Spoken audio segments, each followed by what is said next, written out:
Pues muy bien, estimados alumnos, vamos a proseguir con la clase que teníamos pendiente respecto de la presidencia del señor Carlos Salinas de Gortari, del sexenio de Carlos Salinas de Gortari.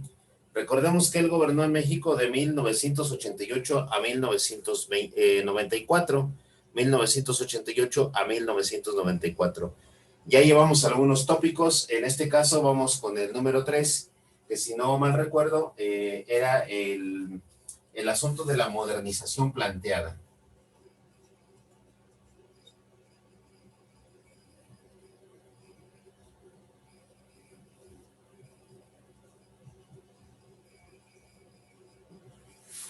¿A qué nos referimos o a qué se refería el señor Salinas de Gortari con modernizar al país? Pues en ofrecer básicamente un discurso en el que quedaba de manifiesto que él quería que nuestro país ya formara parte de los países más ricos del mundo, y para ello pues echó a andar una serie de reformas, y es lo que vamos a poner aquí en la modernización planteada. Lo primero que hizo fue plantear unas reformas legales o reformas constitucionales.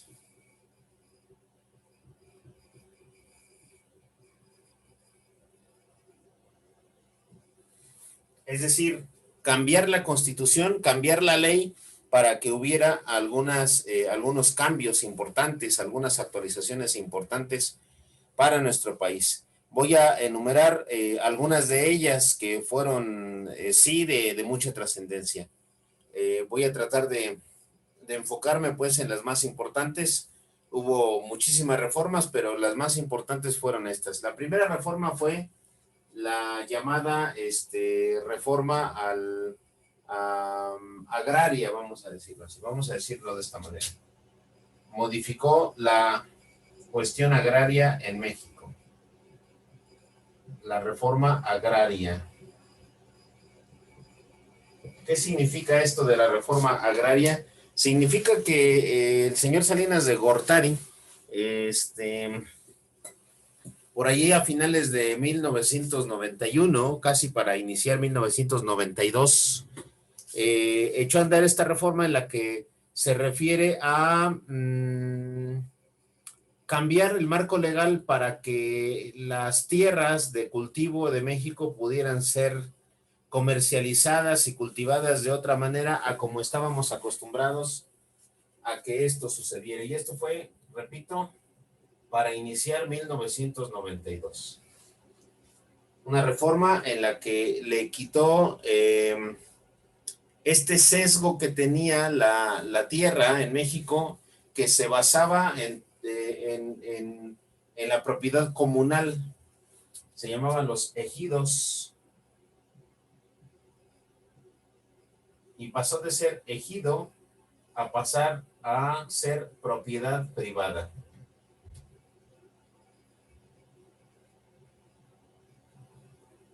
¿Qué significa esto? Significa que antes de Salinas de Gortari, desde Lázaro Cárdenas del Río concretamente, la tierra de cultivo en general en México era de estos grupos de campesinos que se llamaban ejidos. Así se llamaban, así se les puso el nombre desde los tiempos del general Lázaro Cárdenas, en los años 30, finales de los 30 del siglo pasado. Y los campesinos no podían hacer uso de su tierra más que para sembrarla, y no disponían de su tierra para ellos mismos, es decir, no la podían vender, por ejemplo, ni rentar ni nada, porque todo lo regulaba el ejido, es decir, el grupo, la comunidad, pues, de los campesinos en donde estaba adscrito. A partir de esta reforma de Salinas de Gortari, pues lo que pasó fue que les permitió a los campesinos poder disponer de sus tierras incluso para venderlas. El resultado ha sido desde el 92 para acá, pues que los campesinos, muchos campesinos venden sus tierras, sea porque no puedan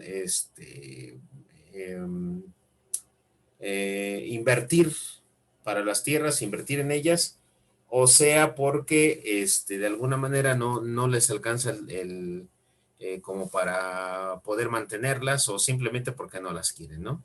O sea, de eso se trata pues esta reforma, que el campesino pueda disponer de su tierra y si la quiere vender, pues que la venda, nadie se lo va a impedir. Por eso es propiedad privada, ¿no? Entonces, esa fue una de las reformas muy profundas porque permitió que pues mucha gente con mucho dinero comprara tierras a gente con poco dinero. Por decirles nada más una de las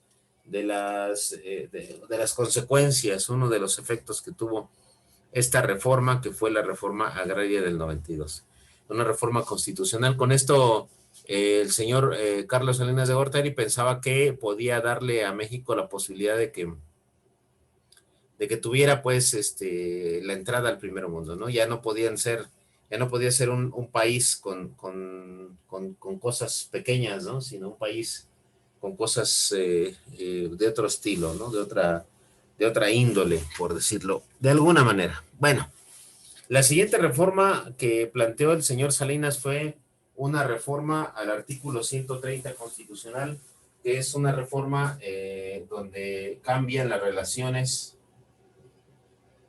de la Iglesia con el Estado. Fue muy criticado, desde luego, el señor Salinas, y ahora les digo por qué. Entonces fue el artículo 130 constitucional. El anterior de la reforma agraria fue el artículo 27. Entonces aquí le pongo artículo 27. Bueno, en el caso del artículo 130 constitucional, lo que hizo el señor Salinas de Gortari fue abrir un poco la participación de del culto, pues al culto, por parte de los sacerdotes o los agentes eh, religiosos. Por eso les digo que fue muy criticado, porque todos veían una amenaza allí en que la iglesia pudiera meterse en asuntos políticos. Desde mi muy particular punto de vista, yo diría que más bien el miedo para mí no fue, o para mí, desde mi punto de vista, no es que la iglesia se pueda meter en asuntos políticos, sino que el Estado se puede meter en asuntos de la iglesia. Ese es el doble riesgo que aparece allí y que el señor Salinas pues lo planteó como un cambio importante para aquellas épocas. Entonces, estas fueron las reformas constitucionales, digamos, más sonadas. Hubo otras, como les digo, pero yo pienso que esta tuvo que ver mucho con esto. Voy a poner otro tipo de reformas que no son reformas constitucionales o que las implicaron, pero que tienen repercusión en otro sentido. Desde el sexenio de Miguel de la Madrid fue planteado esto que les voy a poner aquí, pero ahora fue magnificado, fue profundizado por el señor Salinas de Gortari. Y la reforma a la que me quiero referir acá no es la reforma ni la agraria ni la de la Iglesia y el Estado. Es una reforma que permite que se haga un cambio en la administración de los bancos, lo que le llaman la privatización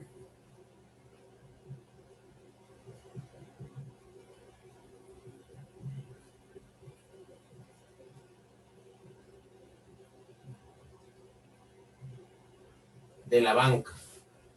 Es decir, que los bancos quedaron en manos de particulares.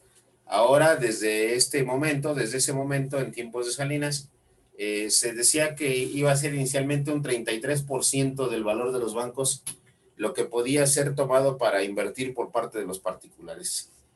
Lo cierto es que pues no le tocó ya a Salinas, pero sí a Zedillo ver que casi en un 100% los bancos fueran o estuvieran ya en manos extranjeras, como están ahora. La mayoría de los bancos ahora mismo en México están en manos extranjeras, la mayoría, repito. El único banco que tiene mayoría mexicana pues es Banorte, sin embargo pues está con los Hank, que después también ya hablaremos un poco de ellos. Lo importante acá es que lo que les acabo de decir, lo que les estoy tratando de decir, es que se privilegió la participación de particulares y o de extranjeros para administrar los bancos. Esa es una de las reformas. Y ya que estamos hablando de esta modernización planteada, también hubo otra serie de privatizaciones. Por ejemplo, la venta de una empresa muy grande del gobierno y que estaba en ruinas, que ustedes todos conocemos ahora mismo, que es la venta de Telmex, la privatización de Telmex. misma pues que se hizo por licitaciones aparentemente públicas y que terminó siendo ganada por el señor Carlos Slim Helú, que ahora es uno de los hombres más ricos de todo el planeta. Como ustedes ya lo han escuchado por ahí en algún momento, el señor Carlos Slim Helú, con H, este señor es el dueño de Telmex y es uno de los hombres más ricos del planeta. Él compró Telmex a Salinas de Gortari y lo modernizó, lo hizo crecer ciertamente y pues se ha convertido en uno de los hombres más ricos. Bueno, esa es la venta de Telmex. Otro de los cambios de la modernización planteada fue la muy sonada negociación del Tratado de Libre Comercio, del TLC. Tratado de Libre Comercio, el TLC. ¿Qué era esto?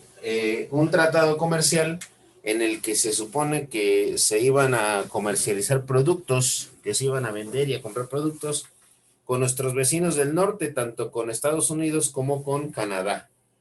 De esto se trataba, pues, en este caso, pues lo de el Tratado de Libre Comercio. Desde esos tiempos había mucha gente que decía que era desventajoso para el productor mexicano, porque cómo podía, decían, el productor mexicano competir con los productores gringos y canadienses, ¿no? Que más bien nos iban a llenar de mercancías de por allá y a muy alto costo y a costa de que nosotros no pudiéramos ni siquiera exportar a Estados Unidos y Canadá nuestros productos. Había muchas desventajas, muchos lo señalaban así, otros decían que era la oportunidad inmejorable de la apertura económica que México necesitaba para que de una vez por todas México fuera parte del primer mundo. La verdad es que sí ha traído muchas ventajas, sí hizo crecer en cierto sentido la economía en su parte comercial, en su parte de las exportaciones, hizo también que el catálogo de productos aquí en México fuera diferente, fuera más abierto, que tuviéramos más mercancías, más posibilidades de comprar, de comparar precios y de comprar. Entonces, esta es otra de las cosas que sí podemos decir que fue bueno el Tratado de Libre Comercio. Claro, hubo unas cosas muy terribles, muy horribles, muy nefastas, pues que hasta la fecha seguimos pagando y que pues es que no ha despuntado la economía como lo preveía Salinas de Gortari. Ahora mismo, nuestro señor presidente en la actualidad también mandó negociar este tratado, pero le pusieron otro nombre, el TEMEC, que soy horrible el nombre, pero bueno, así le pusieron.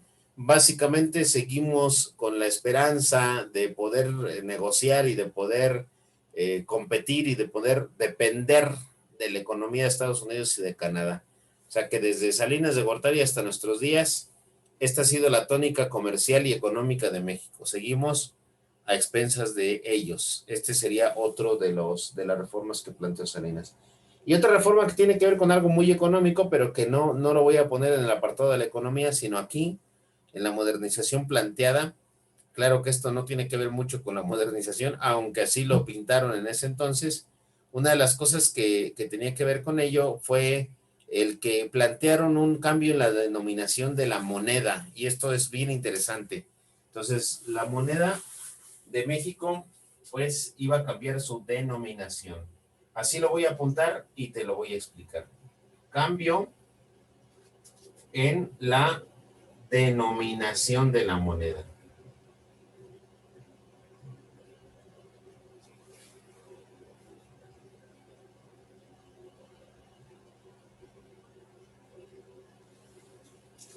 A partir del 1 de enero de 1993, así fue dispuesto por el señor Salinas y su gente, a nuestra moneda mexicana, nuestro peso, nuestros pesos mexicanos, le quitaron 3 ceros. De tal manera que si tú tenías 1,000 pesos, a partir de esa fecha, tú no ibas a tener 1,000 pesos, sino 1 peso. En eso consistió el quitarle los ceros a la moneda.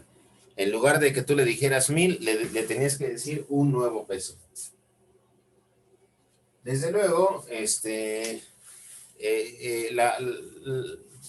la propaganda del gobierno decía que no nos asustáramos, que no es que ya no fuera a valer 1,000 pesos todo, sino que el nuevo peso equivalía a los 1,000 pesos. Por ejemplo, si tú comprabas un kilo de jitomate, que en ese tiempo el kilo de jitomate ya costaba, no sé, por decirte algo, este, 8,000 pesos, ¿no? El kilo de jitomate costaba 8,000 pesos, ahora iba a costar 8 nuevos pesos, así. Si el kilo de jitomate costaba 8,350 pesos, entonces iba a costar 8 nuevos pesos con 35 centavos. O sea, iban a poner los centavos. Y todavía empezaron a decir más que los centavos se iban a redondear. Entonces, el redondeo, hubo una campaña de redondeo para poder quitar los precios, así que estaban, como les estoy diciendo ahora, 8,350 pesos, nada de que 8 pesos con 35 centavos, nada. 8 pesos, y el redondeo, como era más de la mitad del 0 al 5, iba a costar 8.50. Y así, si algo costaba 8,200, entonces iba a costar 8 nuevos pesos. Esta fue una de las cosas raras del gobierno de Estados Unidos, que tiene implicaciones económicas, porque resulta que la inflación y la subida del costo de la divisa extranjera, por ejemplo, pues todo se empezó a ver de una manera diferente. Por ejemplo, si el peso costaba 2,500 pesos, perdón, el dólar costaba 2,500 pesos, piensa en esto que te digo. Si un dólar costaba 2,500 pesos, porque así costaba, a partir del 1 de enero del 93, tú no podías decir que el dólar costaba 2,500 pesos, sino que costaba 2.50 nuevos pesos. Entonces, esa ilusión del que cuesta 2.50 fue la que nos vendieron al final, porque de ahí para acá, 2,500 no es lo mismo que 2.50. La gente empezó a pensar que el dólar realmente valía 2.50, cuando en realidad valía 2,500 pesos. Por ejemplo, cuando fue la crisis del error de diciembre, el dólar pasó, como les expliqué en su momento, de 3,500 pesos hasta 10,000 pesos. Es decir, 3.50 a 10 pesos. Para que me entiendas, es lo mismo que decir de 3,500 a 10,000 pesos. Entonces, se devaluó en un 100, en un 200, en un 300%, ¿no? Fácilmente, 300%. Y la devaluación no era en nuevos pesos, sino en antiguos pesos. Entonces, la denominación fue la que cambió, pero esa no es la realidad. La realidad es que las cosas, si hubieran seguido su curso, todo aumentaría en miles y no en pequeños pesos, ¿no? Entonces, ya nadie se acuerda de eso, ya nadie lo menciona, pero así fue la situación de entonces hasta ahora. Y bueno, el otro punto de la modernización planteada, que ya forma parte de un número diferente al que te voy a poner ahí, te lo voy a poner con rojo, es precisamente el haber creado un programa de desarrollo social o de apoyo social, un programa para ayudar a la gente más necesitada. Y este programa consistía en invertir, ahorita te lo voy a explicar, y en poder ayudar a la gente que más lo necesitaba. Este programa social tiene el nombre de Programa Nacional, o tuvo el nombre del Programa Nacional de Solidaridad, por sus siglas, PRONASOL. Este sería el número 5 de nuestros temas, ¿eh? Entonces, ¿cómo se llama este? Programa Nacional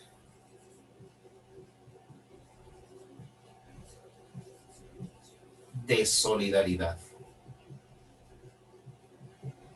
Y bueno, ahí hasta los cantantes, como les dije en la clase anterior, hasta los cantantes se la pasaron haciéndole este, promoción a este Programa Nacional de Solidaridad, ¿no? O sea, los cantantes en México le entraron también a la propaganda política, y había sus canciones de solidaridad y esas cosas. Bueno, ¿qué es el Programa Nacional de Solidaridad? Es algo que echó a andar el gobierno para invertir y para hacer que otros invirtieran. Entonces, básicamente, para poder invertir el gobierno, por parte del gobierno, desde luego, invertir el gobierno y que otros invirtiera. ¿Y esos otros quiénes eran? Estos otros eran, pues la gente, la población.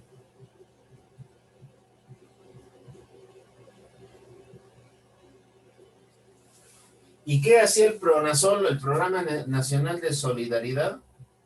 Hacía obra pública, principalmente, una inversión muy fuerte en obra pública, y ellos le decían que el gobierno ponga el dinero, así le decían a la gente, el gobierno pone el dinero, ¿y el pueblo qué va a poner? A veces ponían también dinero, pero también ponían el trabajo, o la mano de obra.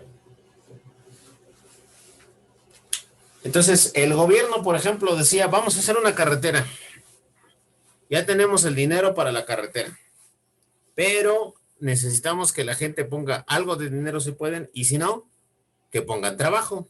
Entonces, la verdad, estuvo muy bien, porque mucha gente se involucró en el Programa Nacional de Solidaridad.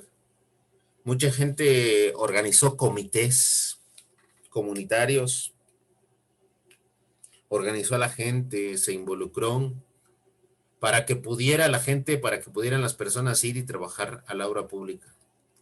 Entonces, era bonito, por eso se llamaba Solidaridad, porque era bonito ver cómo la gente ponía de su parte el trabajo y la obra, la mano de obra para poder hacer una obra pública. Nada más que esto tiene una trampa, que la trampa era que, bueno, el gobierno siempre, como ustedes lo saben, pues se promocionaba como si él hubiera sido el que había hecho todo, ¿no? Y a veces ni siquiera le daba el crédito a la gente y había mucha corrupción porque había mucho dinero despilfarrado, ¿no?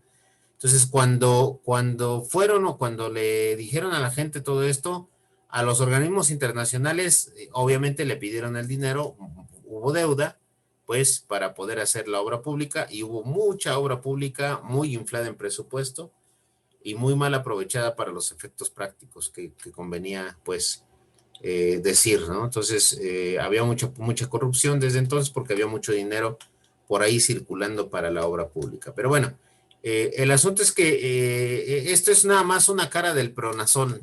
La otra cara es que le empezaron a dar el dinero a la gente necesitada. O sea, la verdad, en ese sentido también, mucho como lo hace ahora nuestro presidente, le daba el dinero a la gente que lo necesitaba. De hecho, todavía nuestro propio presidente y los anteriores han copiado la estrategia de este gobierno de Salinas para hacer llegar los recursos a la gente más necesitada. Ahora le llaman de alguna manera becas del bienestar, o no sé cómo le llaman, pero todos los programas, todos los presidentes anteriores habían tenido esto, sí. Salinas le llamaba Solidaridad, luego Cedillo le llamaba Prospera, luego Fox le llamaba Oportunidades, luego Calderón, ya no me acuerdo cómo le llamaba, y Peña Nieto también ya se me olvidó. Pero bueno, lo importante es que siempre ha habido este tipo de programas, ¿no? Programas sociales para ayudar a los más desprotegidos, por un lado, así lo anuncia el gobierno, por otro, pues, pues muy nefasto porque hubo mucha corrupción. Bueno, ese sería el Programa Nacional de Solidaridad. Así a grandes rasgos ya te lo expliqué, no necesito decirte más para que entiendas que fue muy importante este programa en los tiempos de Carlos Salinas de Gortari. Entonces, con esto nos despachamos el número 5. Y vamos al número 6, que es la cuestión económica, que yo más bien voy a decir cuestión financiera, porque cuestión económica ya me referí un poco a ello desde que te dije, desde que te hablé acerca de las privatizaciones. Entonces, ahora te voy a explicar una cuestión de talante financiero que hizo el señor Salinas, además de lo de los bancos que ya te lo dije hace rato. Algo de talante financiero, cuestiones económicas, ya te expliqué algunas, te expliqué lo del cambio de la denominación de la moneda, te expliqué el Tratado de Libre Comercio y te expliqué lo de la privatización de la banca. Pero lo que no te he explicado es la cuestión de lo que le llaman la paridad de las divisas. Voy a explicarte lo de la paridad de las divisas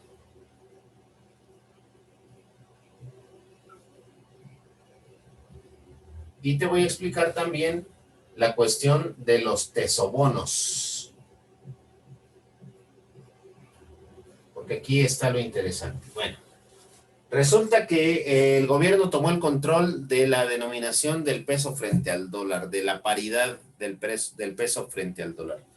El gobierno decía cuánto costaba el dólar. ¿Cuánto el peso frente al dólar? ¿Cuánto? Entonces, como el gobierno ponía esta tasa, es decir, esta medida económica, entonces el gobierno empezó a vender unos bonos de deuda, que son los tesobonos. Entonces, le voy a poner aquí bonos de deuda.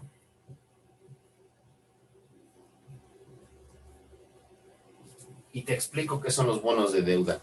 Los más comunes desde los tiempos de Salinas, porque los tesobonos ya no existen, los más comunes desde los tiempos de Salinas, por ejemplo, son los llamados CETES. Y también ahora hay unas cosas que llaman desde esos tiempos las UDIs. CETES significa certificados de la tesorería y tesobonos, bonos de la tesorería.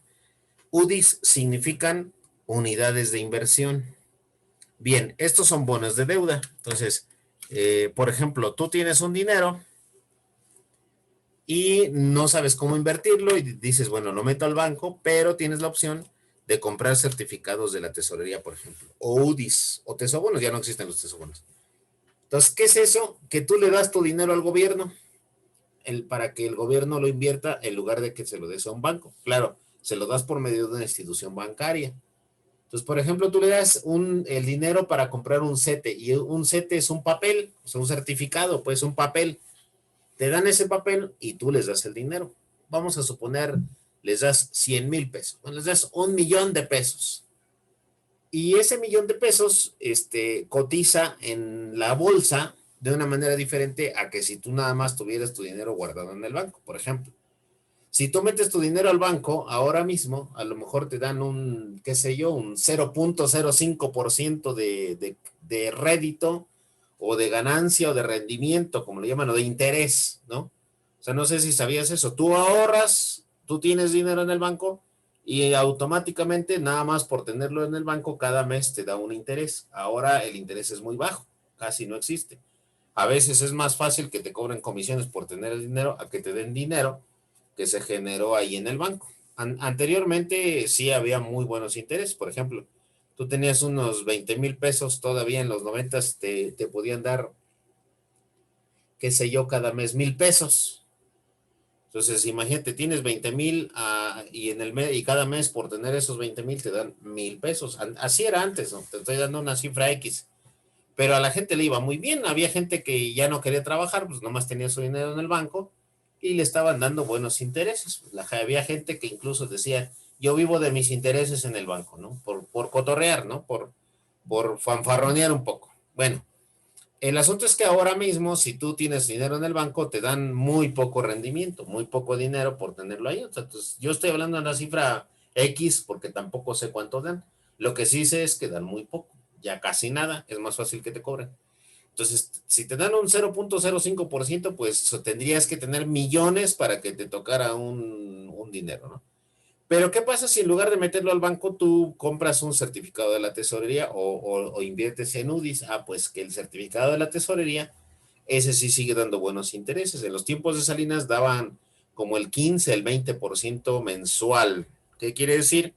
Que si tú invertías 1,000,000 de pesos al mes, además de tu 1,000,000 de pesos, te podían dar un 15% más, por decirte algo. De hecho, cuando llegó el error de diciembre y la crisis económica, los CETES empezaron a pagar hasta 30% de interés. Imagínate lo que es eso. Si tú metías 1,000,000 de pesos cuando fue el error de diciembre, en lugar de darte 1,000,000 de pesos, te daban 1,333,000 pesos. Ser un dineral. O sea, multiplica eso ahora por 20 millones o por 50 o por 1,000,000,000, pues eso fue lo que acabó con todo. Ya te imaginarás a dónde quiero llegar con la cuestión de los tesobonos.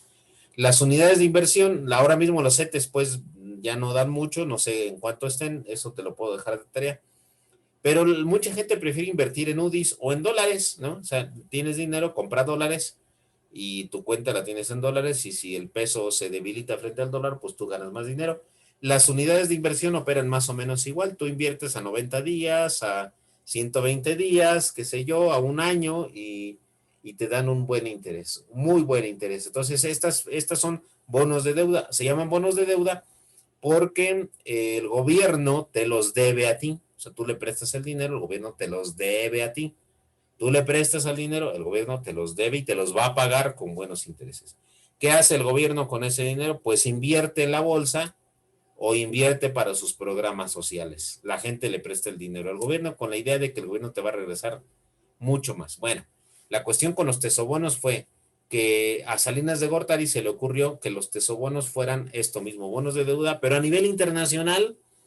O sea, le dijo a los inversionistas extranjeros, vengan, les doy bonos del tesoro y les pago en dólares, vengan, traigan sus dólares, yo les pago dólares. Entonces ya se imaginarán la trácala, ¿no? La tranza. Si yo le digo a los extranjeros que el dólar cuesta 2.50, cuando en realidad el dólar cuesta 10, pues yo les estoy robando el dinero, les estoy robando 7.50 por dólar. Cuando viene el error de diciembre y Cedillo tiene que decir que el dólar no valía 3.50, sino 10 pesos, entonces el mismo Cedillo y su gobierno tuvieron que pagar todos estos tesobonos en dólares al 3 veces más, casi 4 veces más de lo que realmente estaban pagando con Salinas de Gortari. A eso se le llamó entonces la fuga de capitales. No sé si me expliqué, los tesobonos se pagaban en dólares, se invertían en dólares, se pagaban en dólares, y cuando vino la verdadera paridad del peso frente al dólar, que era mucho más alto el dólar que de lo que decían, entonces lo que se propició fue una llamada fuga de capitales. Todos los extranjeros que tenían deuda contratada con México se llevaron su dinero con 3, 4 veces más de lo que habían invertido, porque vino la verdadera denominación del peso frente al dólar. Ese fue el desfalco financiero en tiempos de Salinas, y todo por mentiroso, porque si decía que el dólar valía menos cuando valía más. Ahora, ¿cómo se fija la paridad del peso frente al dólar? Ahí ya hay otras mediciones que son ahora un tanto más complicadas y que dependen de muchas variables económicas que ahora mismo no te voy a enseñar, solamente es para que lo sepas. Entonces, esta es la cuestión económica. Y por último, como ya te he referido y tú ya te has de imaginar, sería el número 6, si no mal recuerdo, la cuestión de los escándalos en el gobierno de Salinas. Ya te referí a algunos desde la primera clase, ya nada más es recordarlos y asentarlos acá para que los tengas ahí a la mano para cuando se te pregunte. Entonces, la cuestión de los escándalos en este sexenio. Sí, los hubo bastantes. Voy a enumerarlos quizás del mayor al menor, ¿no? El mayor, pues fue, tú ya lo sabes, fue el asesinato de Colosio, uno de los escándalos mayúsculos, mayores. Perdón, el asesinato, perdón, asesinato de Colosio. Asesinato de Colosio.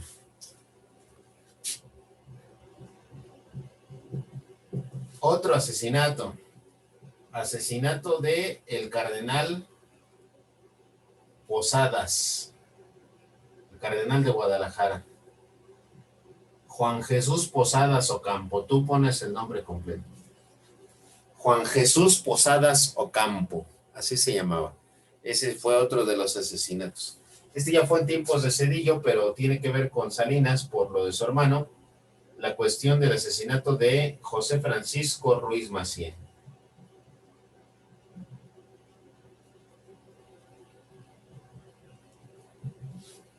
Y desde luego, la cárcel, que también fue en tiempos de Cedillo, pero que tuvo que ver con Salinas, la cárcel a Raúl Salinas de Gortari, que fue el hermano de este presidente, Raúl Salinas de Gortari. Pero hubo otros escándalos también.